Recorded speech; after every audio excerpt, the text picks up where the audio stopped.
All right, guys, I think it's time to bring our artists on the stage. Help me give a warm welcome to some of the most talented people I personally know. Mr. Alex Pardee. Yes! Alex, thank you. Right, they're good. I was talking to you like, I love that. That's good. She's a bit hi tough. everybody, Miss Alex Pardee. Next is bring up old Luke Chueh. Luke Chueh! Ladies and gentlemen. Here he is. We call him the philosopher of sadness. That was me. Is that good? Is that good? All right. And we got Jim McKenzie. Woo! A new voice of Gumby. you know, that's how the base. You gotta look it up. It's there. It's on the internet. And Faunwood, Miranda, come to the Liverpool. Woo! All right, guys. And welcome to CollectedCon, the very first CollectedCon here in LA, which is very exciting. And this is the first panel we've done as well. They've invited me to host and chat. My name is Sean.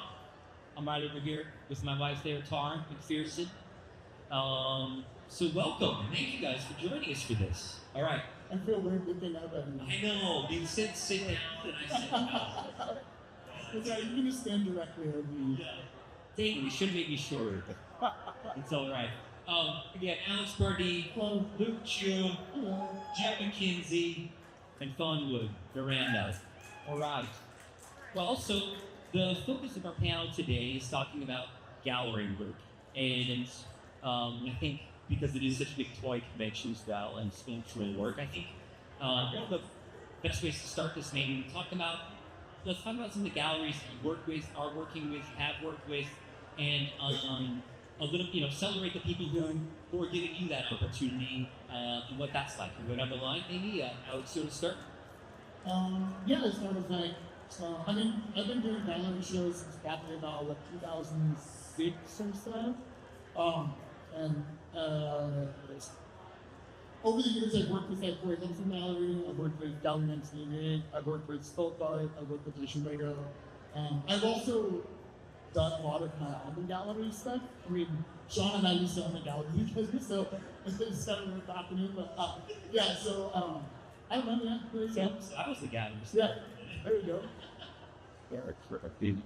I worked with them pretty similarly. I started with the Elliot McKenzie, where his shows at Candle Flower and moved my way up to Gallery 1988, and then went on to Cooper Gallery.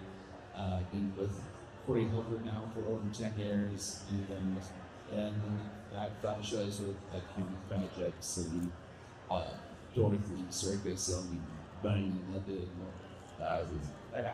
What else? We want good evening. So my name is Simon. I've done stuff in Secret Fresh in the Philippines. Here I go. For sure. A couple bands in John Boots. You know, I think the first show that I did at Gallery TV, you cured it, and you've been really. It was the what did I call it? The biggest place. Yes. So thank you. Thank you. Jim? Yeah, just some of the people that have celebrated you. It's a gallery work panel, so some of the people that have celebrated you and supported you in the gallery scene. Yes, well, one of the most popular gallery is Square Book Premiere.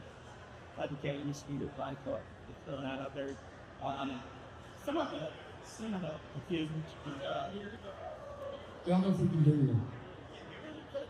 Can you guys look in? Maybe a little more in Jim's mic. Not it. Anyway, there's so many galleries on Greece and one that's selected me in Germany, and I got it back. There's so like 50% of the people sit up. No. There's both Pete Zipping out there. Everyone sent their stuff there. I flew down there, and then it was time to take the stuff back. They changed their name in the. I think, we need to talk about the horrors of my goodness. All right, Faunwood, Miranda? The best for me. No. But anymore on my. Sorry. So a little more on Faunwood's microphone. Does it have a number on there? Okay, We're gonna get this sorted out, Scream, scream, scream. there you go, out loud. right? Yeah, I think so. Alright, can you guys hear me? Test. Yeah. Make it a little more G. Oh my god. Okay, cool. It's not the my first gallery show was 2017, 2018-ish. It was a good show with Nucleus Portland, which is kind of sister gallery to Switches here. And I've mostly worked with them in the Ambler Gallery, and I've done a little bit with photography, because a lot of toy art stuff. And then kind of a few like cool coastal galleries, New Penn, and Where are you based on? Eugene, Oregon. Excellent. So yeah, it sounds like in a very local support there as well, which is, I think, important for young and upcoming artists to think about as well. You know, you don't necessarily have to shoot for that big gallery that day. There's going to be a local gallery almost anywhere you live, and I think it's important to find those galleries and build an audience with them.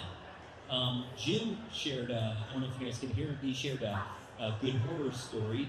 I guess one of the things having it be such a big toy show, that kind of line, like how do you decide whether it's going to be a toy, collectible, or more of a fine art piece that might fit into a gallery, or how do you consider that? Start back down there with you, Faunwood, and we come back down this way. The question is if any difference between like toy art versus like fine art. Or yeah, I mean, or do you distinct between the two, or do you show your additions in the gallery, and how do you? I think the only gallery that I've worked with that kind of asked for that sort of thing was Character Gallery. Pretty much everywhere else that I've submitted work has been, one sculpture and rights to look. But we should want to pitch as far as like you'll find science and And Jim, I know you do editions, but you also do one-of-one incredible sculptural work as well. Yeah, so sometimes we do make a piece. It's similar, if you're spending a lot of time on a sculpture and it comes out, so you have to sell it, then you don't really have any other versions of it, and I feel like, a little sad because you spend less time and it's gone, and only we get $100 on it. So the solution that I always either scan that or do that with person. And I did that with other companies, or 20 people 3D instrument. I might just do it by myself or self-produce, because that way you sort of get all the inventory and it's either you have a sculpture and then you reproduce that, or vice versa. I'll start off with an idea that I know is going to be a sculpture and start with the toys, and then once the toys are being manufactured, I'll stop making the sculptures that I sort of came out at the same time. And when you're making a piece, if it's for you, that's fine. But if you're putting something out there into the world, and you know what, if you don't know it, and sometimes you make something that's just for you. But if you are getting something and putting it in a gallery and you say buy this, it has to be a want. There has to be a reason for someone to buy it, and it's up to you to sort of kind of meet that reason. So for me, it's either you want to showcase how something was made, and then maybe the reference sticking out, and you say, well, this is still being made, maybe they'll recommend the stop, or for other reasons connects with that. But usually I'm making the single simultaneously. It's that it showcases somewhere, and then it's sort of everything this out. There you go. I love it. And I guess Luke and Alex here, you guys both. My hands don't know how to sculpt. Yeah, well, I've seen you sculpted it. We were there in just the garage, we sculpted. But you guys both focus so much more on your two-dimensional paintings, your characters, and then I believe more of a collaboration as far as bringing those to life and branding. Luke, tell us a little bit about how you navigate that between paintings and then more 3D sculpture work for your solo shows and gallery shows. More of my 3D stuff is basically inspired by the paintings. So it starts as a painting, and then depending on how the fans or the audience reads it and are strong opinion, it has the potential of manifesting as a 3D object. I just sculpted the name of my stuff, so I usually give a shout out to Dave Bondi, to Julie Beasy, to Dave Presley, and some of the other sculptors I've never met to help realize Lowbrow as three-dimensional objects. You said pretty classic to me. Yeah. Yeah. Oh, she's so good. She's great. She's so good. Okay, cool. Go on. Alex? Well, like I said, I don't do really anything faster with my hands. I don't work out well. But I love toys and I love sculptures, and so I have always wanted like my world to exist in like 3 dimensions to the stuff that I can't do. So I basically go out with anybody that's like, I'll take that and make that for you, and I'm like, yes, let's do that. So I don't know, yeah, I like seeing myself into life, and I'm not too picky about it. So there you go. Excellent. On top of that, like when I started in 2003, and at the time, like artists like Frank Kozik, Gary Basement, Surrealism were like coming up, and you would see a lot of their paintings become interpreted as toys. And I remember when I was trying to find my artistic release, I'd spend time on the old Kid Robot website, which honest was kind of like a catalog of like hometown toys and like some of the new American stuff, Toy Tour, Cheese, and I don't know, Bear Bricks, and before or Tree Bricks, actually, before they drew Bear Bricks, I like pour over this stuff and become really inspired by what I saw and incorporate like some of those animation criteria. And I'd be lying if I didn't admit that, you know, when I created painting, part of my idea is in knowing that I'm not just going to realize three-dimensional properties. Yeah, I like your mayor, of course, is like the catalyst for a lot of that, and he's hiding inside beans I saw over there. You take Bean's head off, and he is your. Oh, so that piece was inspired by a series I created, like, I think almost 10 years ago, called Headspace. And the idea for Headspace was, you know, the bear is the bear. What is inside the bear? What is inside me? What are the things that inspired me? What are the things that drove me to do what I do? And I just took that narrative, and I mean, maybe it's a little snarky to say that, like, you know, So every bean is your mayor. I've been around long enough. I've been around long enough to say that I feel like I've had influence on design choice. Absolutely, I don't think anyone would argue with that. So what I'm saying is none of this could exist. You know what? I'm gonna write it down. I'm gonna count that. Well, back down here. So Faunwood, Grant, it's like a lot of nature with auto facts. Focus around nature and then take your own surreal approach to adapting those. I've seen your Docs character with eyes all over it. Like there's a whole custom show here based around that. Tell us about that and where that came from and how that fits into the gallery you're running. Oh no, it's actually. So you pretty much nailed it, and I've never been like part of this hobby.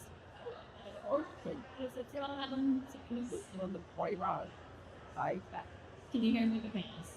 I've never been like pro about talking about things or but I did initially go to school for biology, and I thought I was gonna grow up and take care of animals.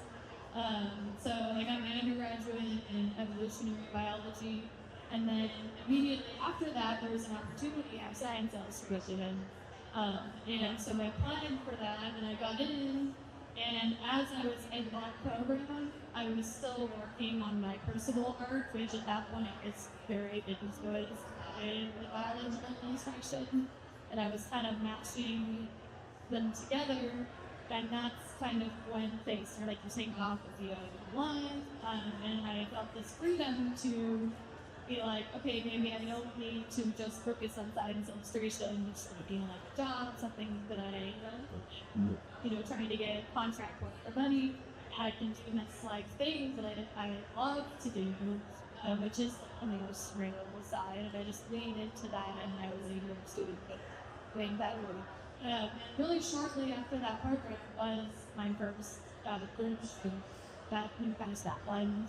And so from there, it's just kind of like that was like And so you curated the show, right? You used your Fox character. You invited artists to do their own custom versions on top of and add them to your character. What was that experience like for you? Yeah. So here today, it's like we're down to like 3 pieces left. So we did have a show of the Morco character. We had 13 pieces unpainted by different artists. I would say that Strange Cat nicely the variation for that. He invited half of the artists, I invited the artists, and we looked for people that we thought would have fun with it. Really, like we wanted a variety. I mean, there was horrible adorals like put their own like felt brush, and people were adding sculpture elements. So we were really like looking for these all get off the instead of how they can go. Excellent. Love it. Jim,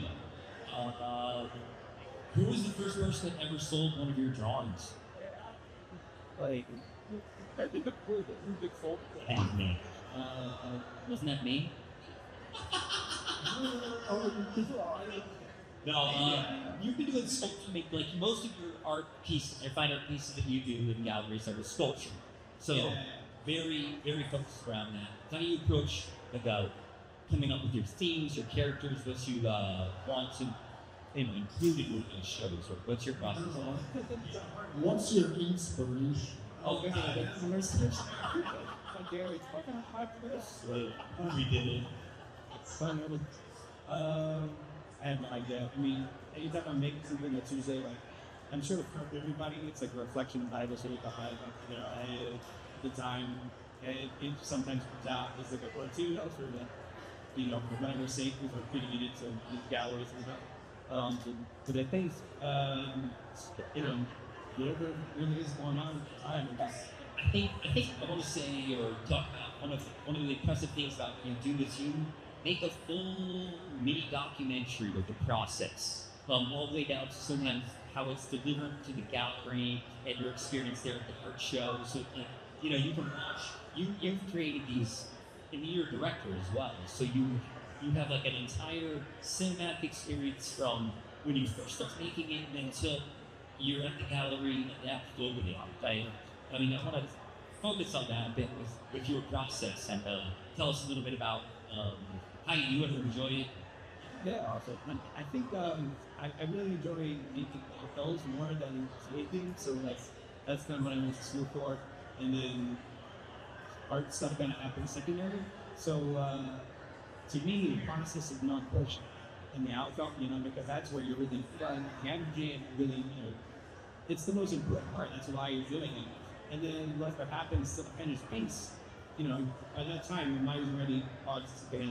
So yes, it is good to finish the piece and put it out there, but really the heart of it is while you're making it, there's a lot of stress involved, there's deadlines, there's all this stuff and all this shit. So I think it's so important to capture that, because to me that is the real part, is you making it.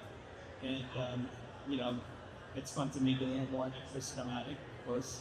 But I think it's also important to show people that it's very easy to do that, because it's the sculptures is like tin foil and whatever.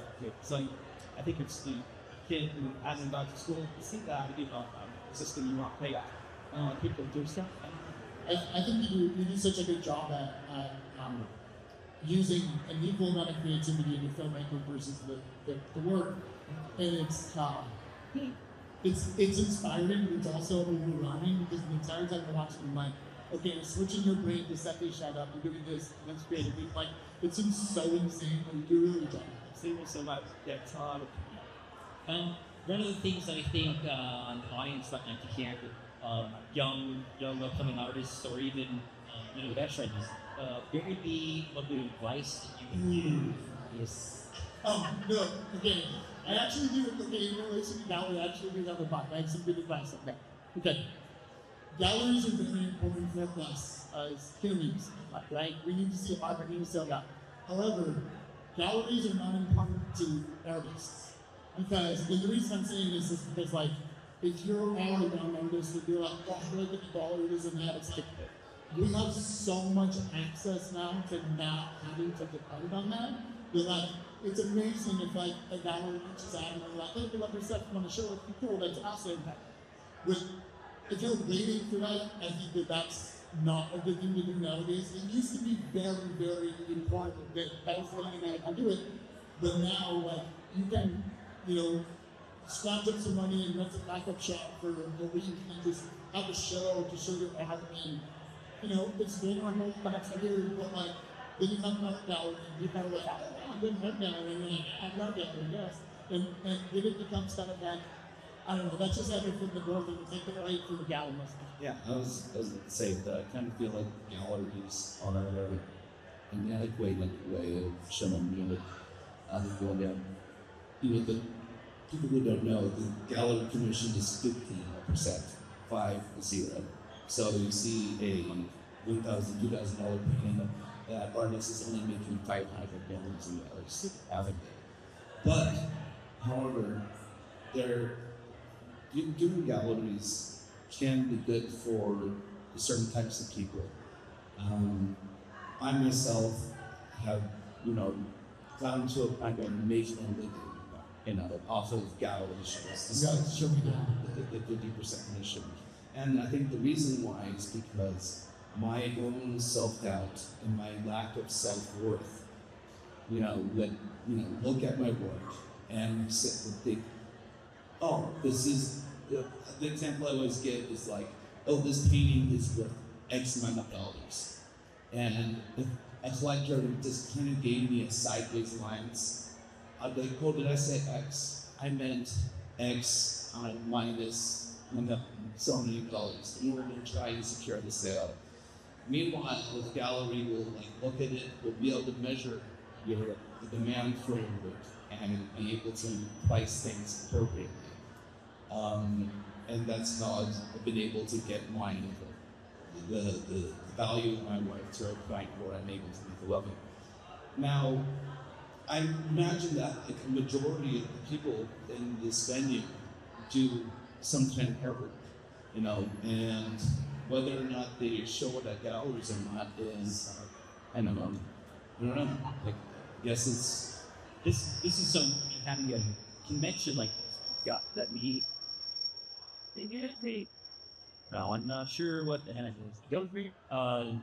Instead we have a convention, which is somewhere between just selling online, get offering it to your website, and then going directly to the collectors themselves. right. But here's the thing: if you're selling your paintings, when I started, my 16-inch by 20-inch paintings were valued at, I was selling them at $300, which was amazing to me. Someone actually willing to pull hard-earned dollars out of their pocket for something that is stacked together in my patch, and unheard of. And something like that is worth. It's worth a lot more than to say that. And I couldn't have done that without other people going, oh, I think you could price it, and I could price it back. And Yeah, I'd still be taking it on this. and so You want this? And whatever. whatever, you'll treat it better than I would. And but I think that, I don't know,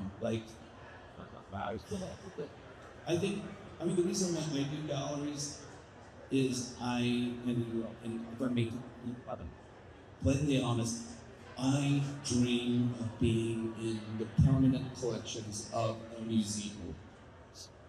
That's the reason why I do it. It's a little bit narcissistic for me to think that I trade work that's worthy of that.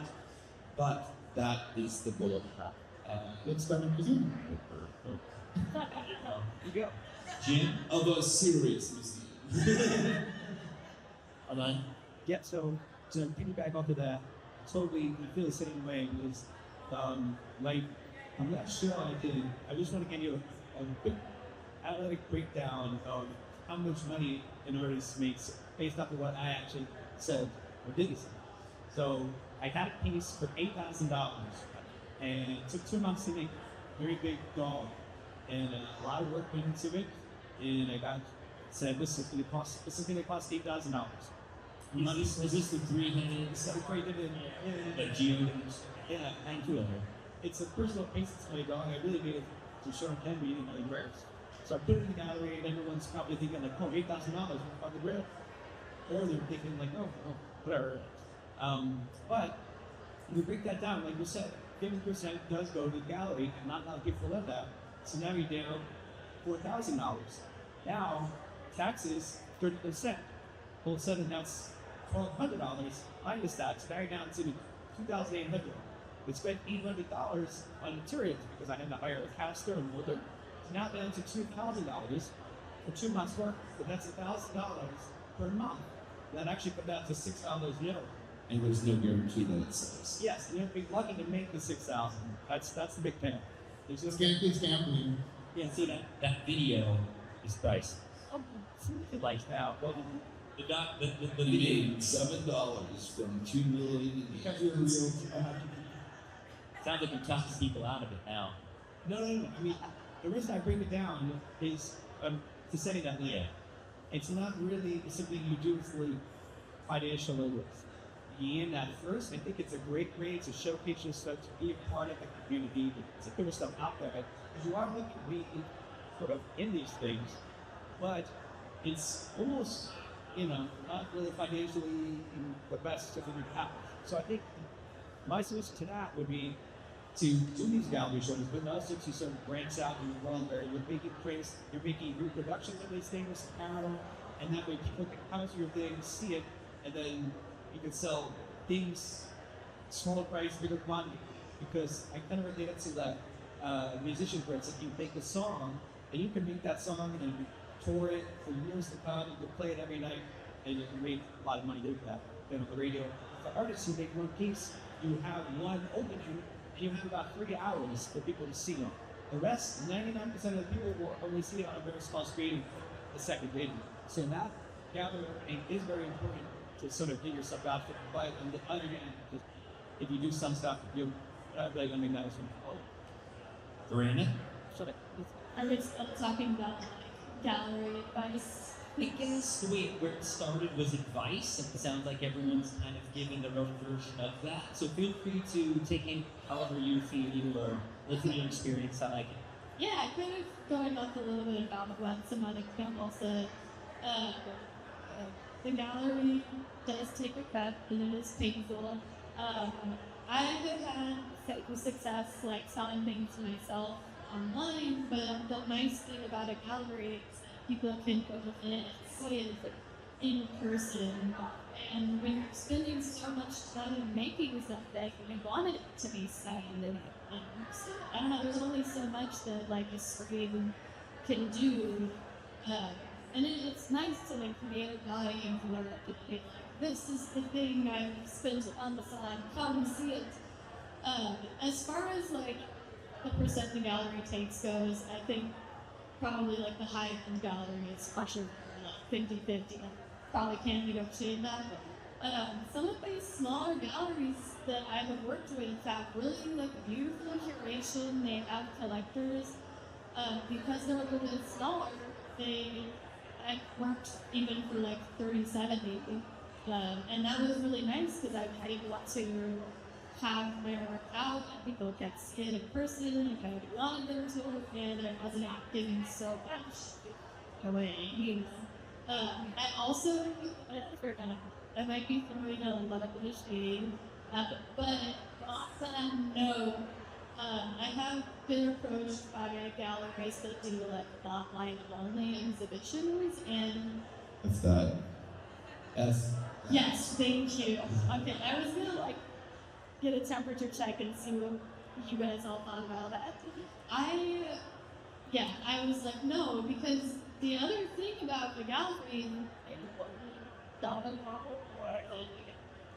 yes, okay, sorry, it's very temperamental, this mic. This thing, pack and ship everything for you.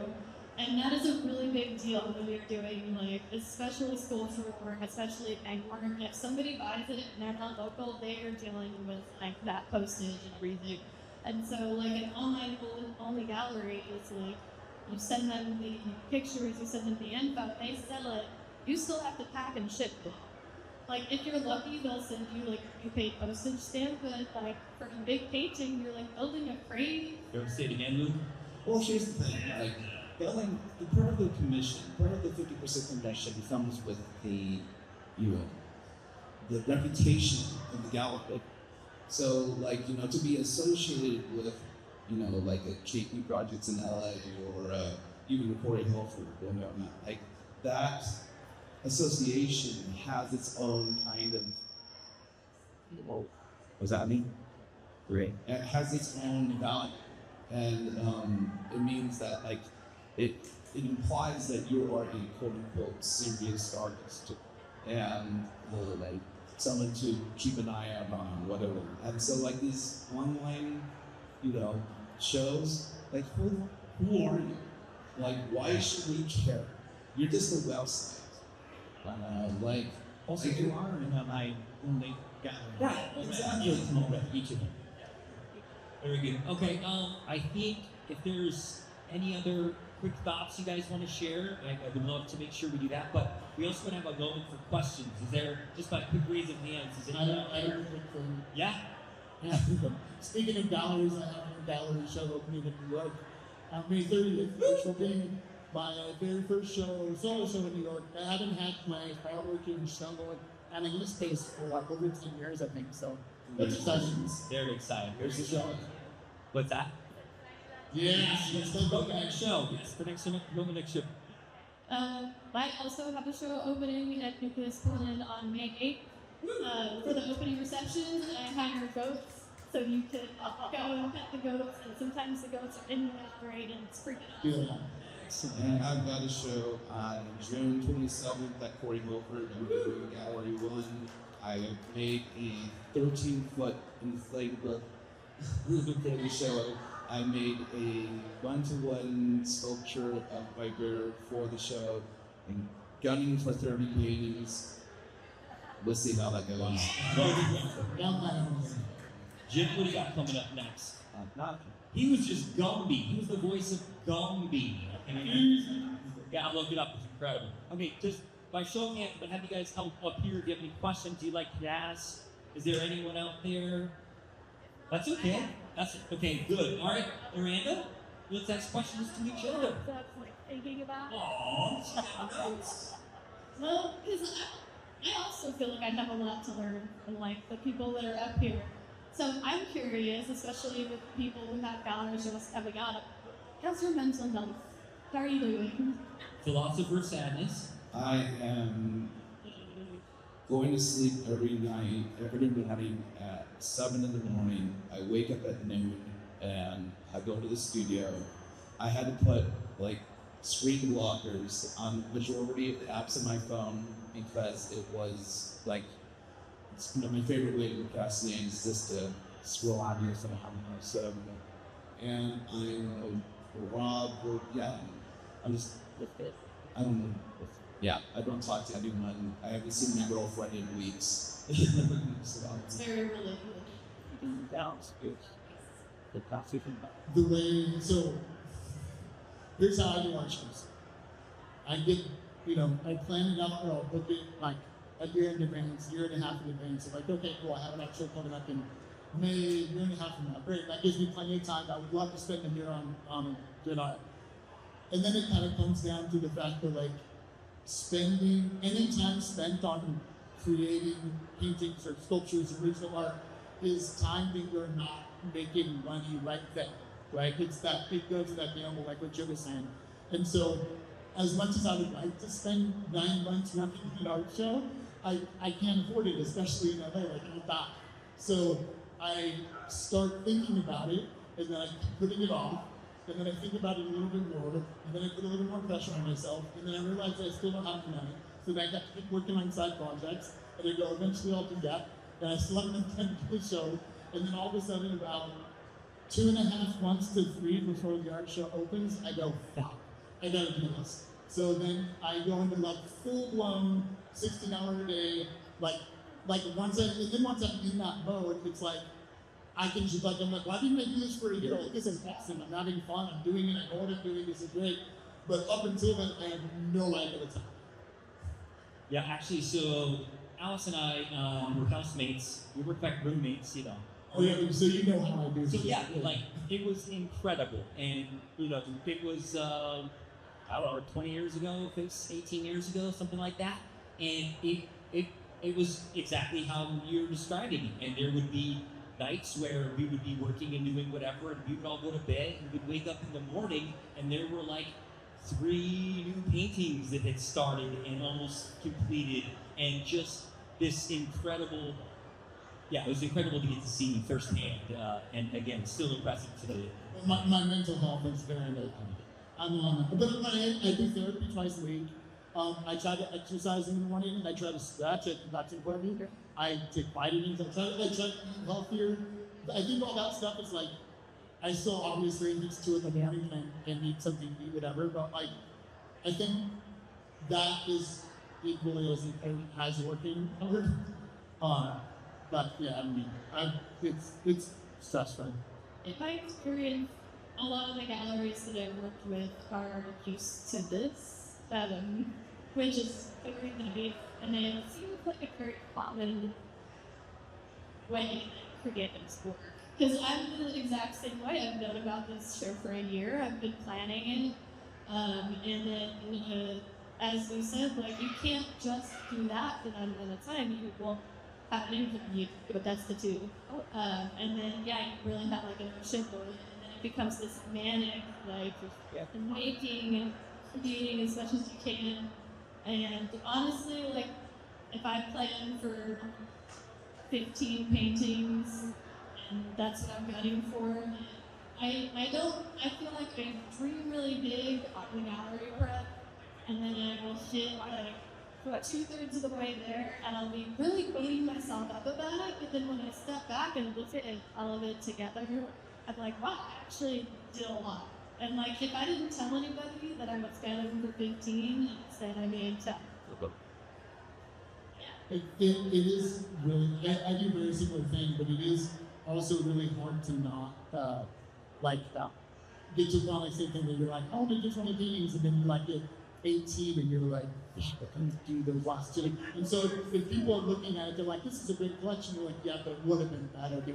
There's these 2, but like, if you guys really saw the deal, they would understand, but like, so you have to just not do that. You don't notice. Yeah.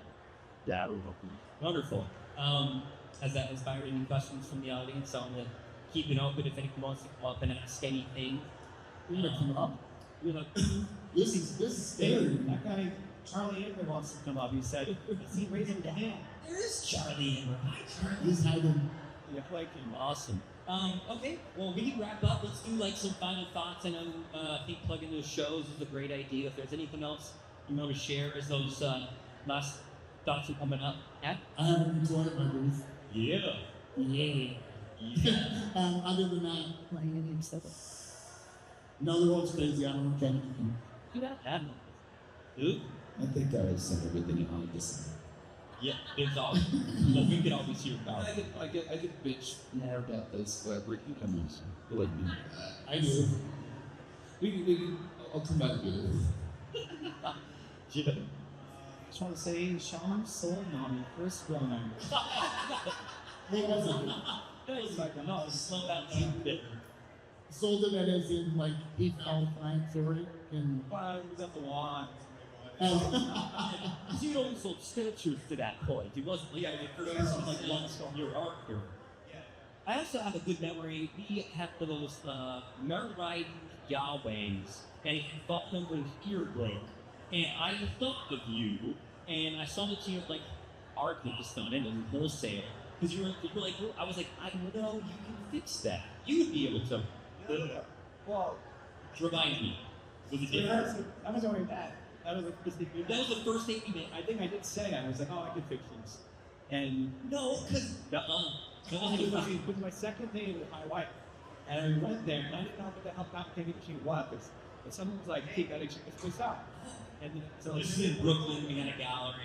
That was amazing. 2012. Yeah. And second thing, my girlfriend at the time, and my wife, and was like, let's go check this place out. So it was like, big portfolio. So I was like, because that would be lazy. It's got a beer. Is this better? Oh my god, holy shit. Way better. Thank you. We'll start over. So Okay, the whole thing. But here we go. So I went there, and then I used to tap all my portfolio and feel like, Oh no, it was pretty shit. It was pretty shit. I would have said no too.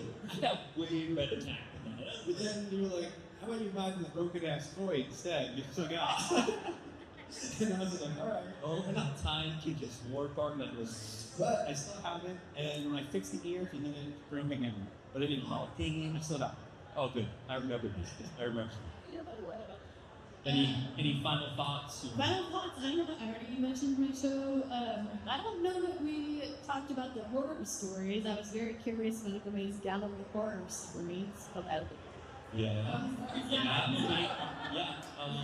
Jim had a good one. Alex? I mean, somebody cut their stomach open for you. Oh my gosh, I was there. I have some video of it. Oh. Oh my gosh. You guys It's pretty long, but long story short, Yes. I had another gallery show in Portland, and it was doing, sorry, and I was doing the signing of the event, and there was a lot of people, and So yeah, when Alex would do these art shows, people would line up and he would sign stuff for him and he'd doodles for him. And so it was like a huge queue. I was in the other room, which was fine.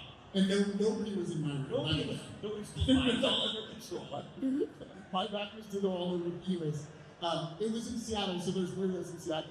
So I had, a fire answer come on. I had somebody come up that asked me to draw them a heroin needle, and then they crumpled it up and ate it, and told me that helped them get over the high, right? Like that was, so these were like I was eclectic of the people, so I was like, this is better.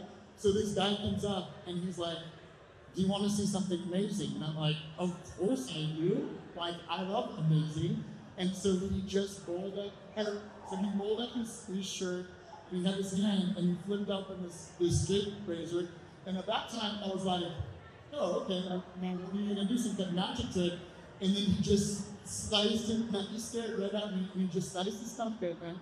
And then, and he was like this, and then, the cliche in movies when someone's like, this is gonna be a joke, like, and you're like, no one says that in real life. Like, I was genuinely like, I'm not gonna get too graphic, but like, there was no blood at first because it was such a straight cut. So I didn't think it was kind of real. And then he continued to take the razor and go like this down his wrist. And then by that time, there was blood that came everywhere, and it burst. And so at that time, I was like, look, and mind you, everybody behind him didn't see this going on because he was in front of me until a pool of blood started pulling up. I finally was like, Sean. Somebody came and was like, dude, somebody just cut themselves open in the gallery. Nobody else is here. So the thing is about that is like, I wasn't sure how to react at that time. Like, I wasn't gonna be like, oh, get out of here, you're crazy because you have a straight razor. So I was just like, that's amazing. Like, thank you for showing me that. That's cool. Can we get a picture together? Like, and so I have these pictures of me with this dude with this stuff in my breath. And then we finally got out of it. I come out and all this other. I continue to decide. He walks down the street. And he's arrested. And I'm like filming this girl outside, and she's talking about like, well, start your story over. And I had like my first iPhone to film, so I was like, well, start this over. And it was like crazy. And then we were out the next night, and we're at some random bar, and these guys next to us are like, did you hear what happened at that gallery cook in the U District? And I was like, it was just spreading around. Like, they had no other reference to it, and we just happened to go next to them telling the story. I did a good job documenting it on your blog, and it was and again also with this, like, it changed the way we did signings for the rest of forever. It changed a lot of the way we kind of approach that, but yeah, there's thank you, Alex. It's a great horror story. I think that was the first time I said it out loud. To like an audience. Yeah. Thanks for listening. You should, like, celebrate. Oh, yes, I don't think it's cool. I don't really think it was amusing. Yeah. It was I was just fucking terrified. Sure. It's like, okay. Dude, anyone do anything like that? I'm just thinking about it, and like nothing that. I mean, the horror story. When you said the horror stories, I was thinking of all the like terrible things that I did at galleries. Like,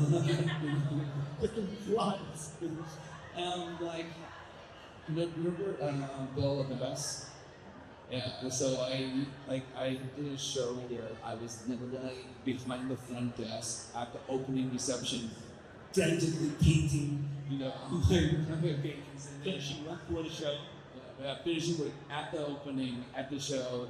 One time, like at that modern gallery, I had opening, and I was like so twacked out at the time. I was driving my work there. I showed up 2 hours after the show started. I was bawling and freaking because I was such a mess, and like my friends went to my car, pulled all the paintings out of the car, and like kept that, and then hung the show while I just made a beeline into the back of the gallery, but frantically working on 2 more paintings, but crying and like. Give me a heart attack. I mean, that was a long time ago, but but I think the real horror stories about it, be careful when you're looking at national galleries, because you will most likely like lose paintings, not get paid. Yeah, there's at least I don't even know how many actually happened to paint some mine just in the ether. Another reason why I think these young artists should work local. I think that's a great. Yeah. Stay close to it helps to be in like a city with a like working gallery scene. But not everyone could live in Los Angeles, Portland, or New York. So. All right, Jim. Top that. Even shipping a painting costs $300. So it was, we're going to sell a painting for $300 and then leave it on. Yeah. So your huge one that you're gonna roll. Yeah. You know, like going to canvas. Yeah, I'll have it braced up. Yeah. I just have it like cradled up out there. I like that. All right, Jim. Top that. This is I don't have a good one. I think they give Luke the loud one. That's good. Well, they know. No.